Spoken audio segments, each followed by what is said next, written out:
let's face that automation and digitalization will change the world of work. And we need to do it also for productivity. So we can't shy away from that. Having said that, I think we as an employer really need to take responsibility how you keep employable.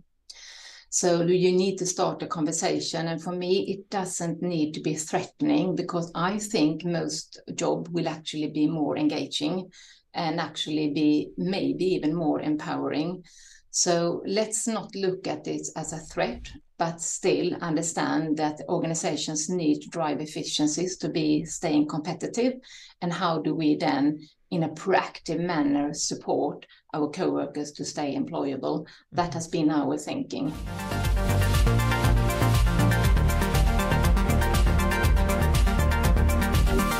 Hi everyone, welcome back to the HR Leaders Podcast. On today's episode, I'm joined by Ulrika Bisser, who's a global people and culture manager at Ingka Group IKEA. During the episode, Ulrika shares how IKEA assembled their people-first culture and values, how they've created an environment where employees can thrive, and also how they're building an inclusive and diverse workplace that represents the communities and customers that they serve. As always, before we jump into the video, make sure you hit the subscribe button, turn on the notification bell, and follow on your favorite podcast platform. With that being said, let's jump in. Ulrika, welcome to the show. How are you? Oh, thank you very much. I'm actually very, very good. You may not know this, but the first version of the HR Leaders Podcast studio was a complete IKEA setup. So every single, the chair, the background, it was almost like I was sponsored. I may as well have been sponsored by IKEA at that point as well. And even my current studio at home is just IKEA everything. So you'll be proud to see a lot of that. So I feel like good start. I feel like IKEA is part of many people's lives, in that sense that you live and breathe it and you see it every day in your home or at work. As well. So such an interesting how many people know the brand, but also so many people have the products in their homes and they see it every day. And that must be really interesting for you. And also we'll get into that in terms of the business of how that links back to your culture, because people kind of already relate to the brand, the business itself. But before we get into that, tell everyone, a little bit more about you personally and your journey to where we are now. So from the very beginning, I'm brought up in a big family. So we were 4 siblings with our parents, and all of us had a passion for horses. Rather chaotic, horses, dogs, friends, big family. And I think actually it formed me in why I became so interested in people and how we socialize with each other and the behaviors we are having and what actually forms us. But for me, that has been profound, a deep interest in people. And then I studied to become a family therapist and a social worker. Okay. And I worked out on the field for more than 6 years, specialized on young women, teenager girls with drug problems.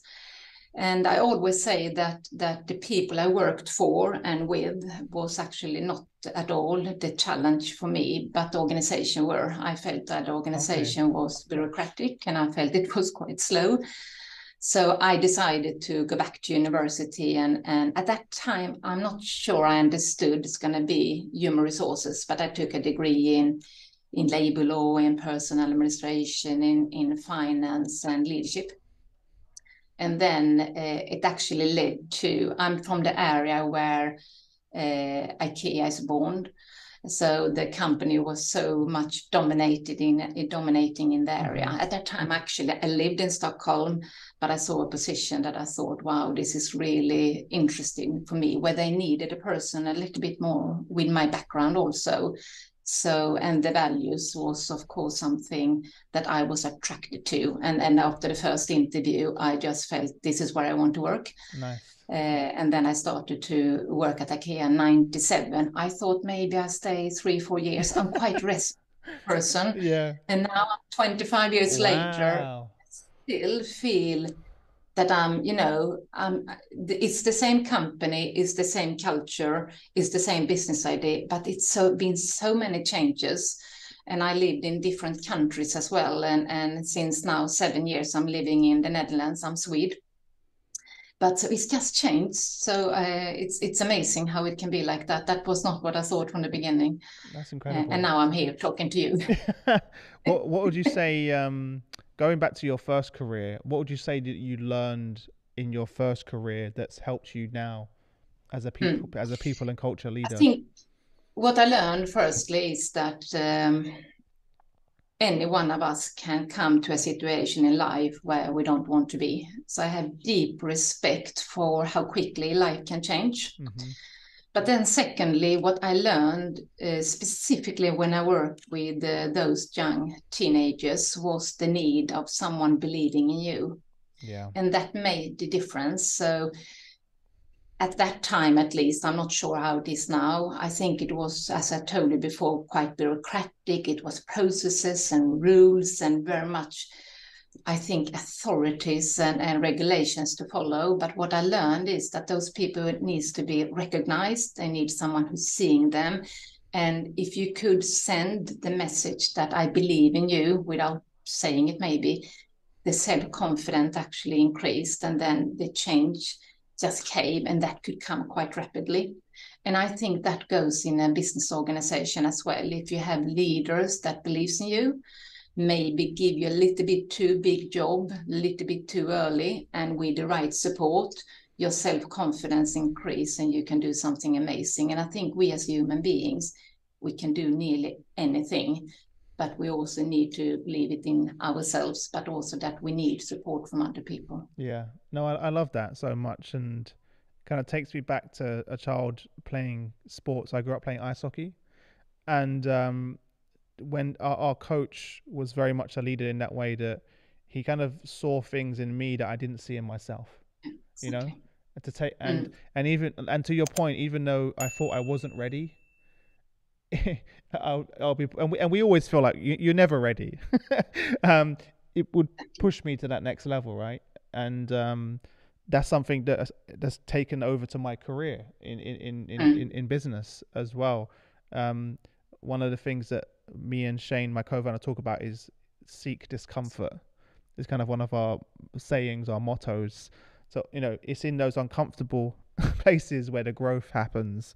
But Exactly. but in many times that starts with a leader believing in you, to your point, and someone believing in you when you don't even believe in yourself, Exactly. as well. So I love that. And it's completely transferable. What how, what role did you start in? So you mentioned you joined IKEA. It's been many years. What are some of Yeah. the roles that you've been in So over those? at that time it was called, so I started in a distribution center Okay. with 1,000 co-workers, mostly men and the blue collar workers. And my role was, I think it was called personal administration or something like that. Yeah. But the reason I was employed, one of the key reasons I believe was my background, because they had quite significant problems at that times with high sickness rate, and they actually had also a bit of problem with people drinking too much. Mm-hmm. So it was an history there. I mean, it was not the majority, of course, but my you can call specialization was actually asked for. Mm-hmm. And you know, the first time I was entering this workplace, it feels like home. It felt like it was extremely included. I loved the people I worked for. Very straightforward, hands-on, hardworking people.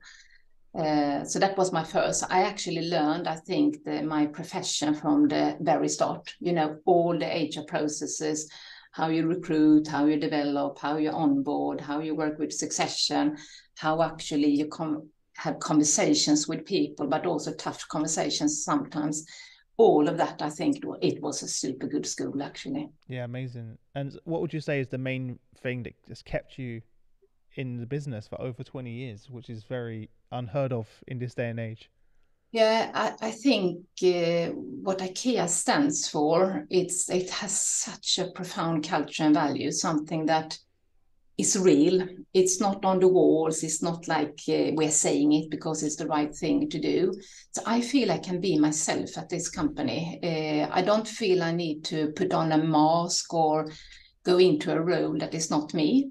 So with my positive things, but also with my flaws, I'm okay and I am accepted. And what happens psychologically with me, and I think our coworkers, is that you don't need to put so much effort in what I call the second job, thinking, am I good enough? Is what I'm saying here correct? So I think that minimalizes us as human beings. So I feel very free, and so that is one thing, I can be myself. And the other one is that I felt early that, if you work hard and you are positive and you actually have a learning mindset, you can go very far in this company. If you want to make a career upwards, or if you want to do it lateral, or if you just want to be more senior in position, there is endless of possibilities. And for me, that was a trigger that I have never been like, I want to go to that position or I'm aiming for that. But I always constantly wanted to learn, and I wanted to have excitement. I'm super action oriented, so I need actions. And that was provided. So it was a very entrepreneurial spirit when I started. So if I had an idea, I was just told, go and test it. Really? And then I tested, and some didn't work and some worked, but mostly actually it became something profound. So I think I love the culture and the possibility to grow. Yeah. I understand IKEA is celebrating its 80 years this year, and you speak about culture, and IKEA is quite renowned for its culture. But how do you make sure that it travels across, the 31 countries that you're present in? Because that is a challenge. Yeah, it is a challenge, but I think, as you said, this is not something new, the culture and values. Our founder decided very early. I always call him the best psychologist in the world, because he understood people and he understood what makes people tick. That sometimes you need a challenge, sometimes you need actually a positive feedback, but he understood that. But we are very intentional on the culture and values. So, for instance, we recruit through values, so that is a starting point. So IKEA is not for everyone. And we are very thorough in the way we are recruiting, regardless if we're operating in China, in US, in Sweden, or in UK. We have the same methods and we are training all our HR professionals and line managers in being super good here. And what we have a saying that who you are is more important than your CV. We believe you can learn, we can help you get in the capabilities. We have some exceptions now in the digital field where we have been a little bit behind. So there we have needed to recruit actually people have the right skills from the beginning. But for the many people, we actually believe that the attitude, your values, your personality is more important than your specific skills, and then we can help you with the skills. So that is the first step. But then through the onboarding, through your everyday working life and leadership and how we are training our leaders, everything is actually integrated with culture and values. We are very intentional. And one thing that I believe is also important, that what you do is as important as how you do it. So that means that you might be a leader or a coworker that delivers super good results, but you are not living the values. For instance, you're actually treating people really badly. Then it's not actually performance in our world. So the what and how is equally important. I also believe that IKEA has been very strong in combining purpose and profit. So we love profit because profit gives resources. So we're not shying away that we actually need to earn money. But then how we are spending the money that we're earning is, if I simplify it, you can put it in three buckets. So one is that we reinvest in the business, so business development. One is that we are, if we are doing well, we're actually sharing with the coworkers. So we have good bonus system, but we also have a pension system. So when the company is doing a certain profit, we are sharing that. Okay.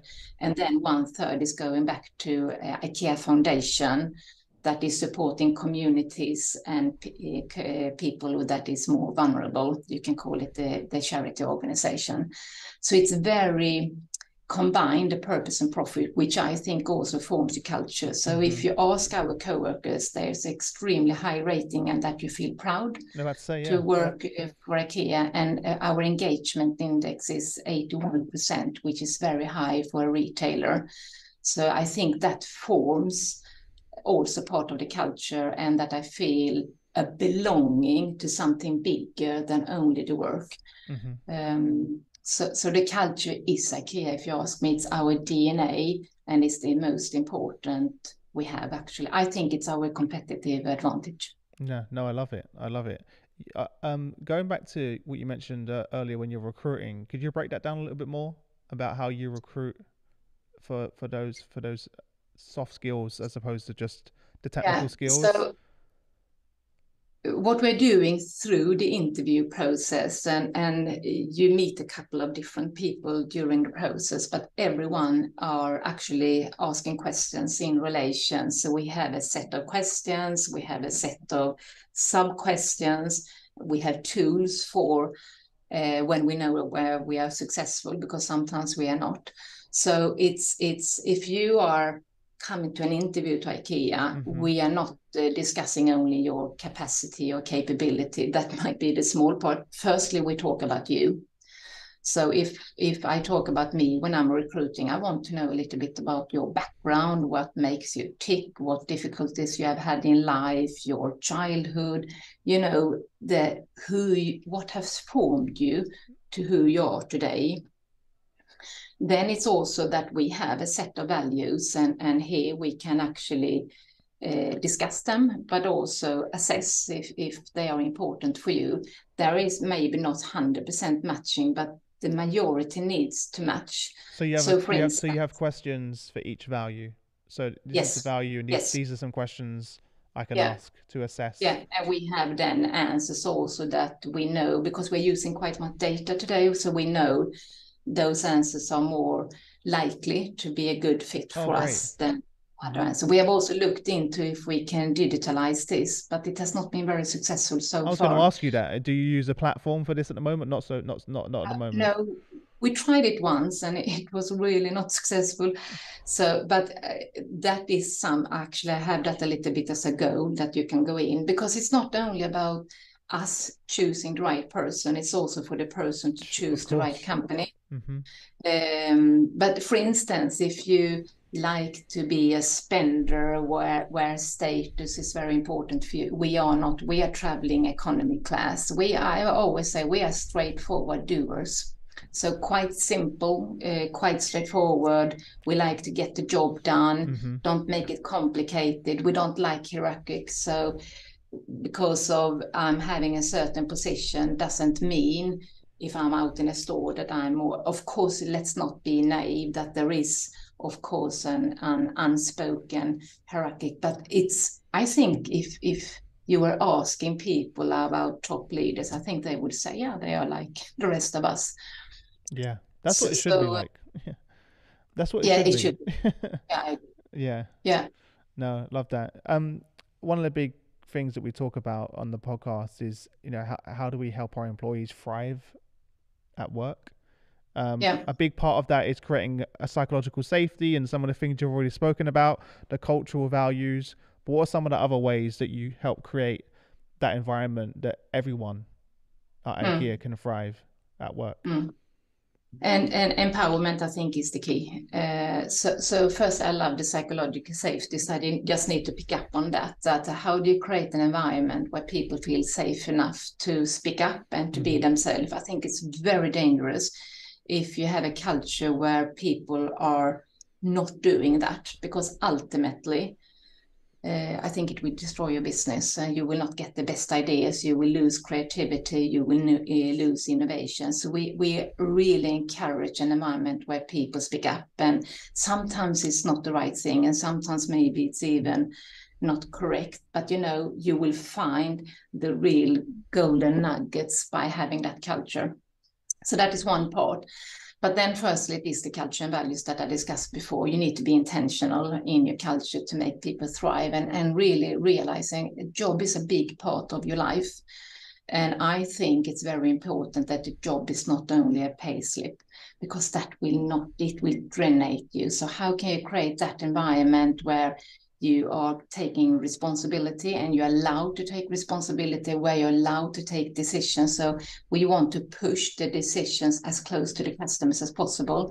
That means that you, a coworker, also are allowed to take the decision that needs to be taken.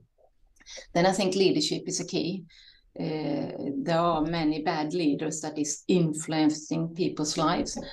So we are really putting investments in leadership. So just the last year, we have done more than 10 million euros in investment in leadership to support our leaders, because it's so much changes now. So how can you be the best leader for our coworkers? We also see, which I think is interesting, a total correlation now in data with happy customer. We are measuring happy customer index with happy coworker index. Mm-hmm. So when the coworkers feel satisfied, engaged, and empowered, we can see a direct link to happy customer and that the customer is buying more. So it's sometimes HR can be seen as fluffy, but now we have the possibility to use data to actually show the impact that I think we already have known for decades, but now you can show it through data as well. But the thriving part is important. And then it's also about inclusion. Can I feel that I'm included regardless of gender or sexual orientation, ethnicity, race, or disabilities, whatever you're having? How can I feel included?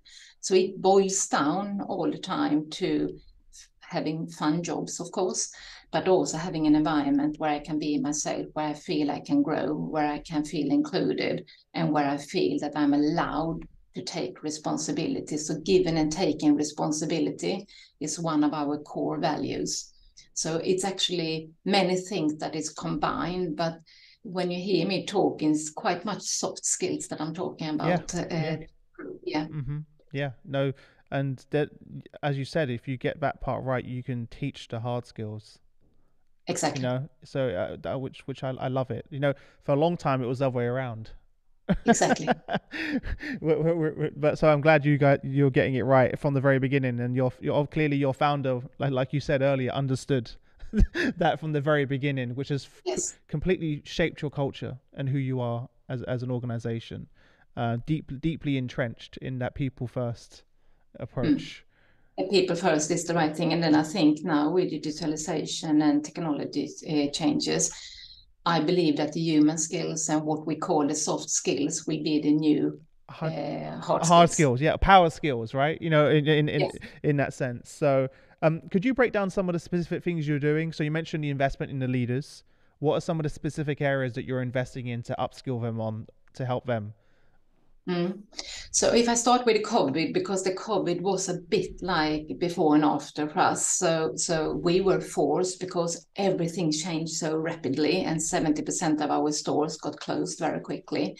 And then we actually needed to have reskilling and upskilling. So we reskilled more than 65,000 co-workers in a very short period. But I also want to be honest here. I don't think we yet are where I want us to be when it comes to systematic, maybe even AI-driven, individualized learning development plans for everyone.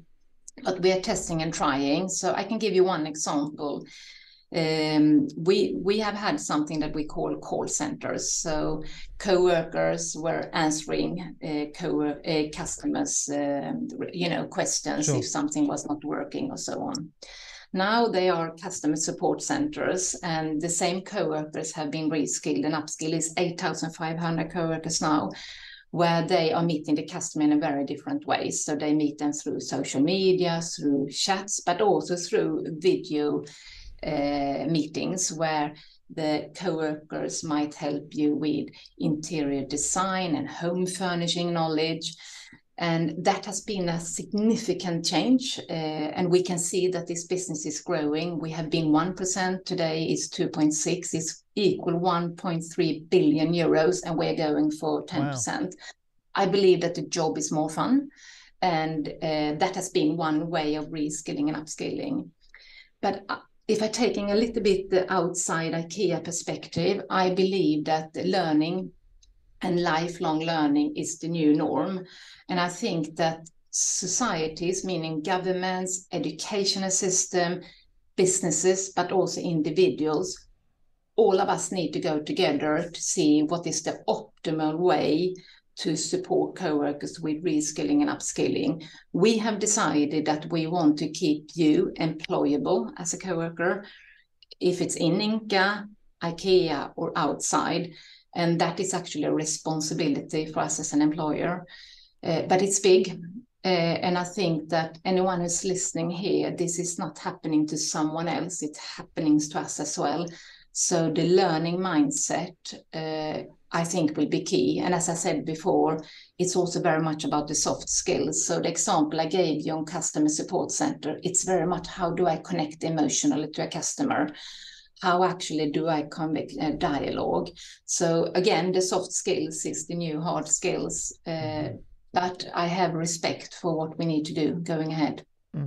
No, I love that. And it's interesting how you're evolving with your customer, right? You know, in the past, Yes. it was phone call because that's the way it worked, but now it's social Yeah. media, it's video, it's because that's the generation who's buying from you now. That's how that's their language of communication Yeah. has changed, and you're evolving and reskilling the team to meet that new way of working as well. There you also need to have the culture because you're doing mistakes when you don't have all the answers. So I think we are in the midst now of finding what could be a good way, and maybe it will never be linear. I don't know, Hmm. but it's not the same way. That is probably what I'm seeing. Yeah, but that goes back to your culture again of constantly challenging, innovating, Yeah. trying something new. You're not going to get it right perfectly every single Yeah. time, but again, the whole point is to continue and fail forward and Yeah. learn and learn along the way. Of course, you mentioned before about the focus on equity, diversity, and inclusion.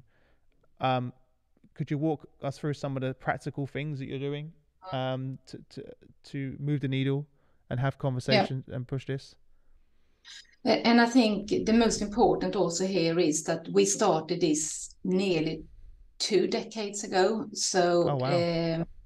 yeah, and the reason why IKEA is our vision is to create a better everyday life for the many people. So we are a company for the many, by the many.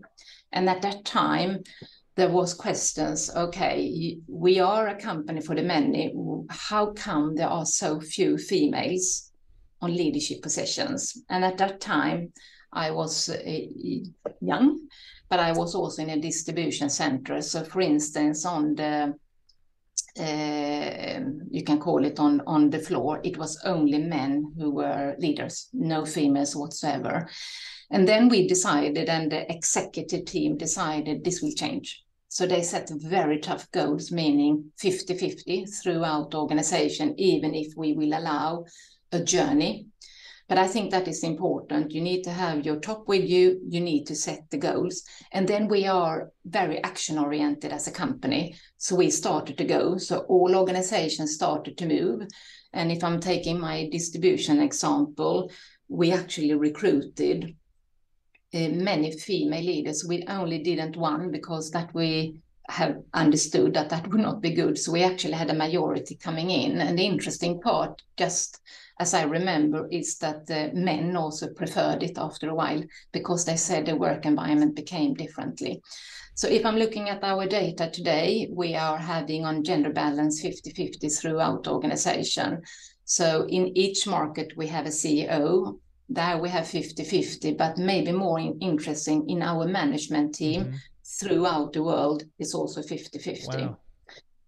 Where we are not so strong because we always look at what we can do better. So I feel that the female and male gender share, that is kind of integrated part. Now I actually see when I'm looking at our succession bench that we have more females now. So that also is something to look at because we want to have 50-50. We shouldn't dominate in one group.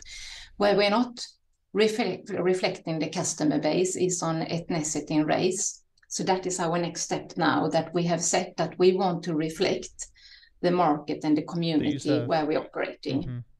So that is the big thing. And we are, if you like, you can say we are a little bit behind here.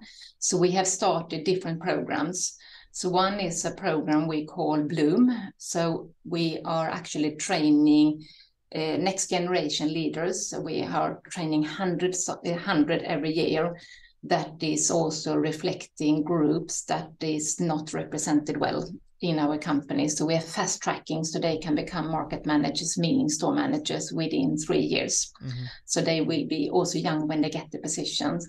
We're doing something we call Equal Up. So we're doing 2 pilots now, one in Portugal and one in US, that with the same idea. A number of people going through a program, we're getting loads of support to take on bigger jobs. But there is so many things we're doing. So if I take India, for instance, where parental leave is very uncommon, we're not doing parental leave only, we're doing father's leave. And we also are very generous on our parental leave in general. So for instance, in US, we are giving far beyond what you can get from the society.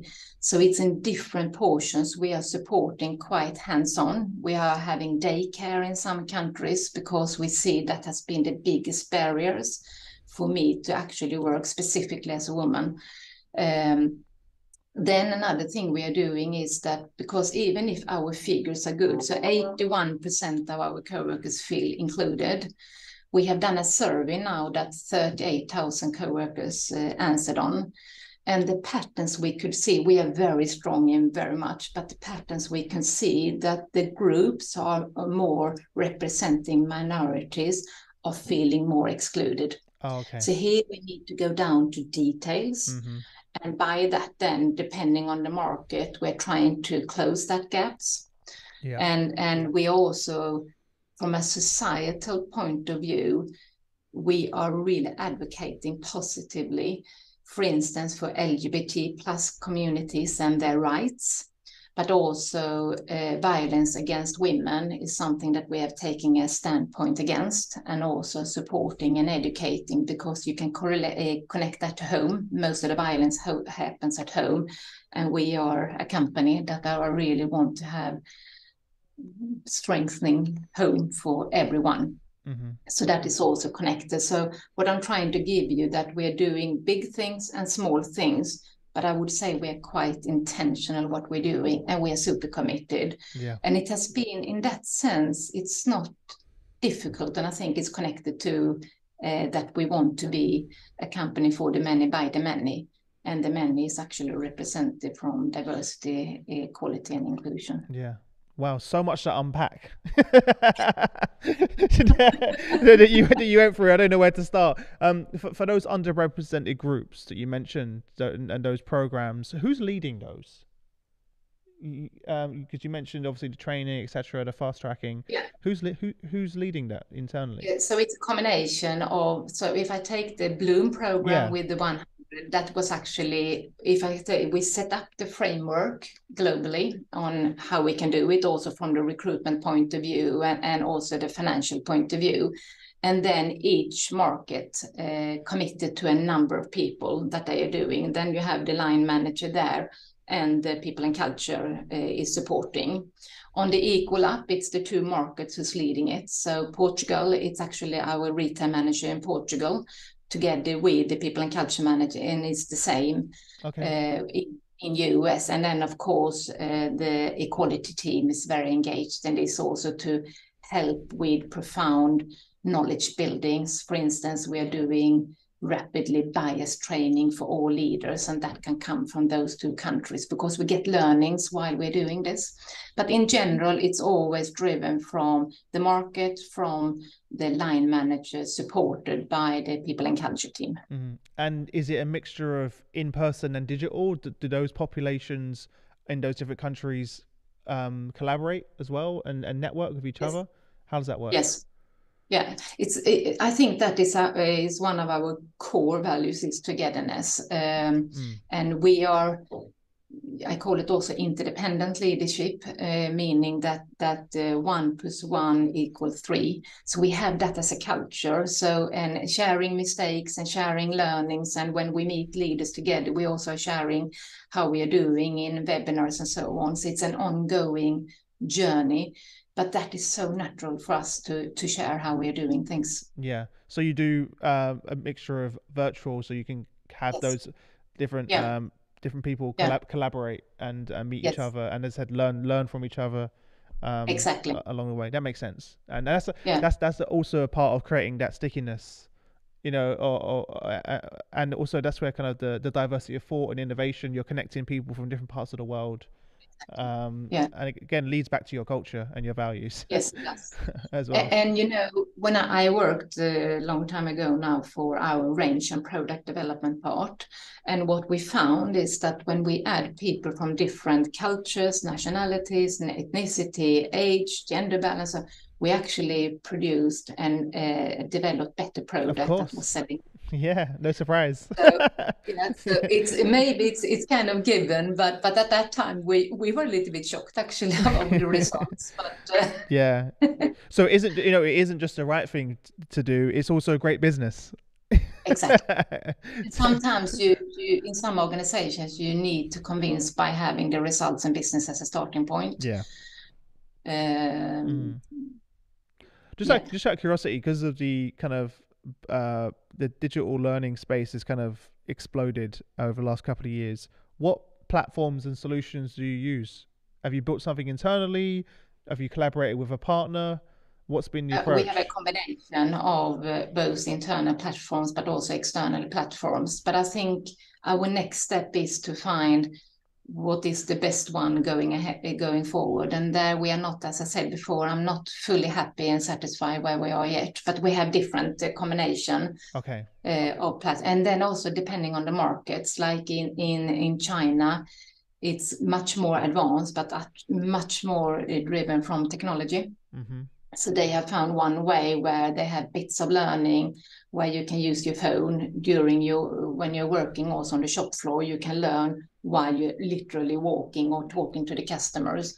While in our organization, it's a little bit more resistant to that. So we need to find an agile way. But going ahead, I think we need to crack the code of how do we provide efficient, relevant, accessible learning for all, so Yeah. keeping myself employable. Yeah, I asked that for that reason because you have so many people that are working Yeah, on the shop floor, yeah, other people in logistics that you need to be able to connect with them in a different way. Well, yeah, on their mobile, right? yes, There's no other way to connect with them in many ways. Is no, through their mobile phone, yeah, as well. So many companies now are going through that process, similar to yourself, where how do we find one way to unify everything, but that has an incredible user experience, yeah. for everyone And as then well. it's also the understanding that even if you have a certain kind of job, your learning needs might look differently. Of course. So that is also how do you find that agility, and I hope that technology will help us here to Mm. personalize the journeys, and also built on your own passion, because I think you learn better if you're really feeling engaged by the learning. Yeah, I think when we spoke before, and this is like the third sort of leg of your people strategy, you talk about lifelong democratic learning. What do you mean? Yeah. What do you mean by democratic learning? And it's a very important word. We have democratic design as our foundation, how we are developing our products, but it's the same thinking here on democratic learning. It means that it should be including everyone. So we Okay. are today 170,000 co-workers, and democratic is, of course, that it needs to be affordable. It needs to be accessible, it needs to be sustainable, and it needs to be relevant. So it's a combination of things, but the most profound is that sometimes learning and education has been for the few in companies. Mm. And my heart is actually now for the many. So how do we support the many, and maybe also the co-workers that is having the highest risk of lagging behind? How do we support here so no one is left behind? Yeah. Well, it goes back to your point a minute ago, right? That's where technology can help us because we can scale it. Exactly. In the past, it was just the training for the senior leadership team, Yes. 1 day workshop, bring in a coach, etc. You couldn't scale that as well, and it definitely wasn't inclusive from that perspective. Whereas technology can really allow us to scale that now to Yeah, everyone, scale is a keyword. and give people the opportunity to take their own to take learning into their own hands and feel empowered to take charge of their careers. Because for a Yeah. long time, many people just waiting to be tapped on the shoulder, right, to have an opportunity. But now being able to empower employees to take charge of their own learning, their own development, and reskilling is really exciting, It's and very exciting. motivating. And I think you move the power Yeah. to the person. And I also think that I always say that we should treat people as adults. As adult, you are taking responsibility for your life, and you also steer your own life. But we need to provide both the right environment, but also the systematic way, so you can gain whatever you need to gain and want to gain to develop. But I think it's a key that you own your own competence development with the right support. Yeah. As organizations, our role is to create the environment that allows you to do that, right? Exactly. Yeah. That's our role. You also talk about responsible automation at IKEA. Can you explain that a little bit? Yeah.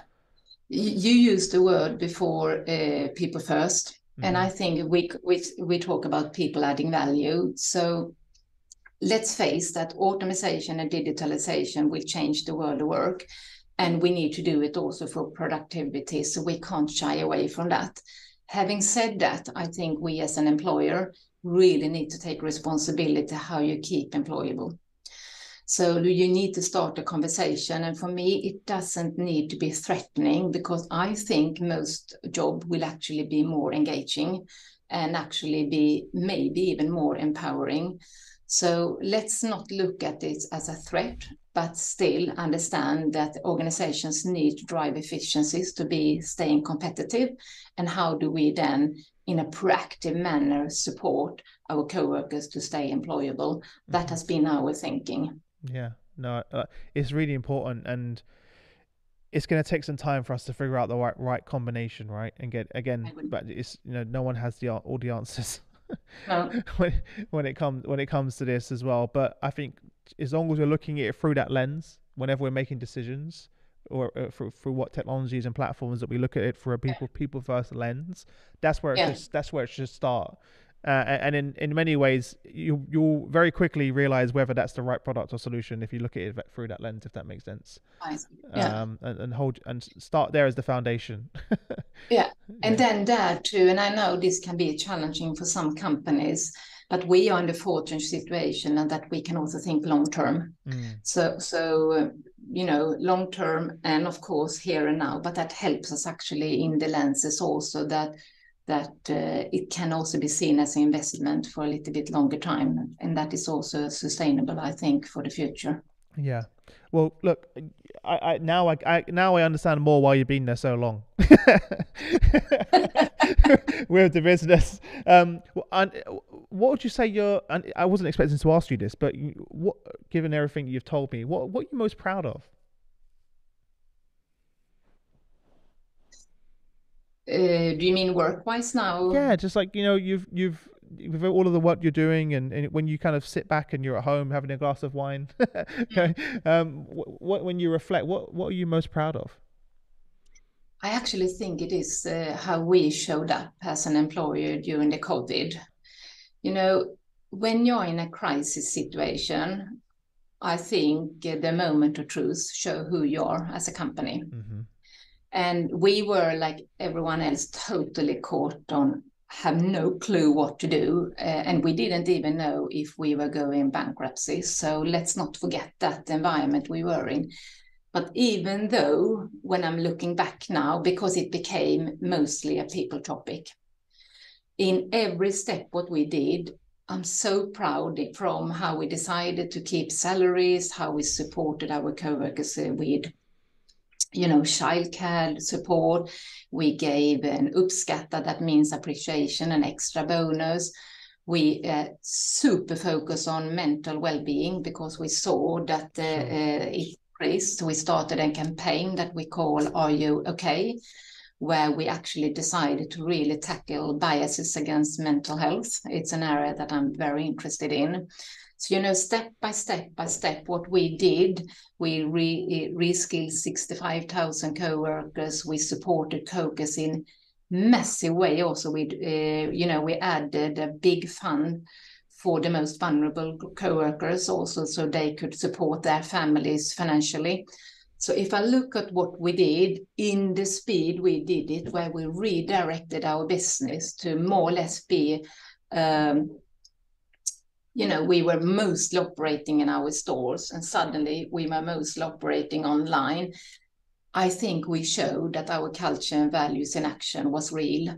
So if we have ever, which we haven't, but if anyone was doubting, do you have a real culture and values? People were just amazing, the way they showed up. But they also told me I felt secure that IKEA is supporting me financially, emotionally, also with my family and so on. And then I can focus on the customer, and the togetherness I saw, just amazing. You know, we came out the first year with good results, which I think is amazing. And we did co-worker surveys, and they were just nearly, I think we had 93% of the co-workers who said that they feel highly supported during COVID, which I think is just an amazing result. So I think, and people and culture was, I would say, the main driver through COVID. I think our leadership was really shown. Sometimes I feel that HR is seen as fluffy. I think that disappeared. I think everyone understands more profoundly, not only the people and culture function, but also that ultimately it is people that is doing the business. So it was much deeper learnings, I think. So I think that has been my most proud moment in my professional life, is how we dealt with the COVID. That's amazing. And then unfortunately it continued with the war in Ukraine and energy crisis and so on. But the big thing was the COVID, actually. Yeah, and those employees will never ever forget that. No. You know, that will stay with them. You know, exactly. And anyone can kind of talk about their culture and values, etc., when times are good, but when times are bad, that's when you're really tested. Companies, do you really live and breathe those values? And you demonstrated it through action, not through your work, not through words. And I think we stress tested our culture, and we actually passed the test. So, and if you were coming to our organization, I think actually I can say that in any store, or wherever we are operating a customer support and distribution center, wherever, people will say this: IKEA showed themselves as a good employer during the really biggest crisis most of us have experienced. So that is my biggest and profound pride. Listen, Ulrika, I feel like I can talk to you forever, but I've got to let you go at some point. Before I let you go, what advice would you give to those HR leaders of tomorrow, that are going to be sitting in your seat one day? What advice would you give? Firstly, I would say stay true to yourself and get to know yourself. I don't think you can be a good leader, but I don't think you can be a good HR leader without having a deep understanding about yourself and the influence you have on other people. Then you talked before about not staying in the comfort zone.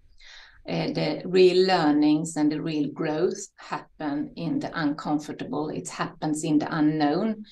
So even if you feel satisfied, everything is going well, secure that you push yourself into the uncomfortable, because that is where growth is. And the last one, I would say, stay curious. I think curiosity is a foundation for learning. I think curiosity is a foundation for innovation and development. So that is my three recommendations. Stay true to you are, become authentic and know yourself.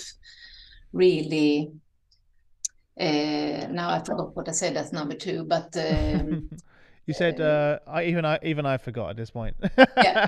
Okay. You will hear it if you listen again. I'll hear it if I listen again. Yeah, everyone else heard it apart from me and you as well. But I appreciate you coming on, and absolutely, a big fan of the product and the company. And it definitely helps when I hear the great things that are happening inside of it, and that's definitely reflected in the product. You know, I'm feeling it on my end as a customer. You know, even the experience of going into an IKEA store, you know, it kind of permeates all the way through, all the way to the end user, as well. So great job to you and the team, and Thank you for sharing that. I wish you all the best until we next speak, and we'll see how many more amazing years you have ahead of you in a row. Never know. See you later. Thanks so much.